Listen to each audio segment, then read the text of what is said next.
ఈ నెల 21వ తేదీ నుండి 24వ తేదీ వరకు 4వ లోక్మంథన్ కార్యక్రమం భాగ్యనగరంలో జరిగింది. మన దేశ రాష్ట్రపతి ద్రౌపది ముర్ము గారిచే ప్రారంభింపబడిన ఈ కార్యక్రమంలో దాదాపు 150 పైచిలుకు కళారూపాలని 1500 మందికి పైగా కళాకారులు వివిధ ప్రాంతాల నుండి, వివిధ దేశాల నుండి వచ్చి ప్రదర్శించారు.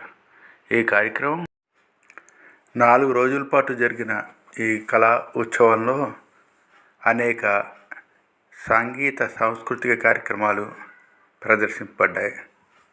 అట్లాగే ఆంధ్రనాట్యము, కథాకళి, కథక్ మొదలైన నృత్య రూపాలు, అవధాన కార్యక్రమాలు, చర్చలు, వాటితో పాటు అనేక వనవాసి ప్రదర్శనలు, అంటే ఎప్పుడో అరుదైపోతున్న కళలకు సంబంధించిన వాయిద్యాలు, అట్లాగే ఆయుర్వేదంలో పనికొచ్చే బోలెడు ఔషధ మొక్కలు, గో సంబంధిత ఉత్పత్తులు, ఇలా పలు రకాలు ప్రదర్శించబడి వాటి గురించి సవివరంగా తెలియజేశారు.